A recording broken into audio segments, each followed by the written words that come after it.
साथीहरु, welcome back to my kitchen diaries. आज फेरि मैले नयाँ रेसिपीको भिडियो लिएर आएको छु।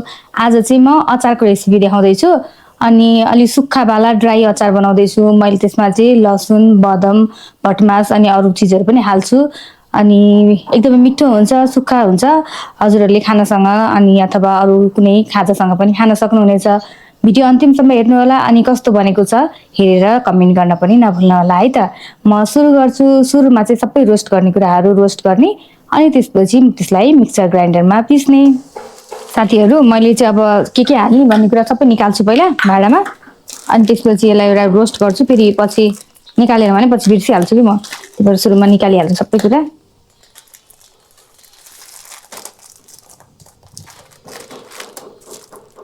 हजुरले चाहिँ यसरी बनाएर खानुभएको छ कि छैन? पहिला सुक्खा अचार पनि मिठो हुन्छ नि त। मैले पहिला बदम निकाल्छु कति बनाउने। बदम र मैले भटमास चाहिँ उति नै राख्छु। बदम भयो, त्यसपछि मैले चाहिँ कालोवाला भटमास लिएको छु। हजुरहरूले अब जुन छ त्यही लिँदा हुन्छ।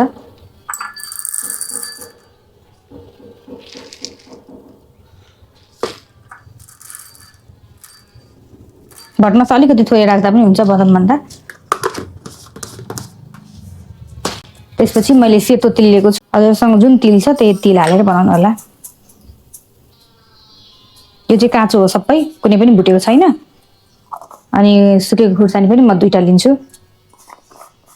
मैले चाहिँ एउटा ठुलो लसुनको पोटी यो सबै छोडाउँछु अनि यो सबै हाल्छु। यसलाई पहिला म तासिहालौँ।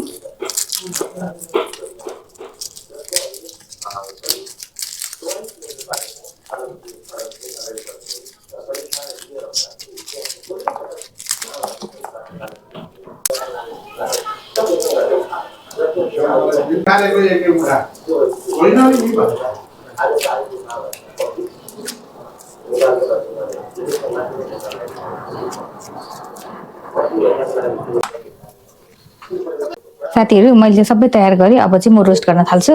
सबै कुरा रोस्ट गर्छु, हेर्नु होला है त। थोरै तेल हालेँ मैले सुरुमा।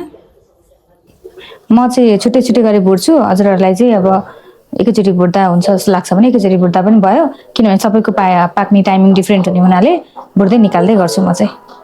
मैले सुरुमा चाहिँ भटमास भुट्दैछु।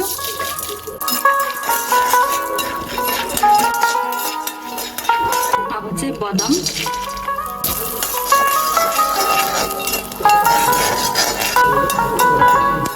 अब चाहिँ म तिल हाल्दैछु। फेरि थोरै मात्रै तेल, जिरा, तोरीको दाना,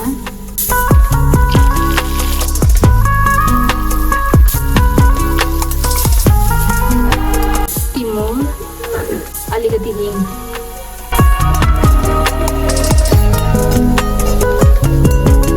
यहाँ मैले सबै भुटेर रेडी गरेँ। अब यो सेलाइ पनि सक्यो। अब म यसलाई पिस्छु।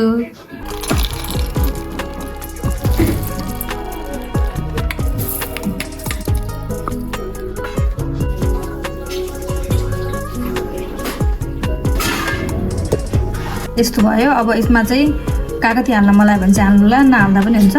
म चाहिँ थोरै कागतीको रस हाल्छु अमिलोको लागि, नभए लप्सीको धुलो छ भने त्यो पनि हाल्दा हुन्छ सुकेको। मैले चाहिँ थोरै कागतीको रस हाल्छु।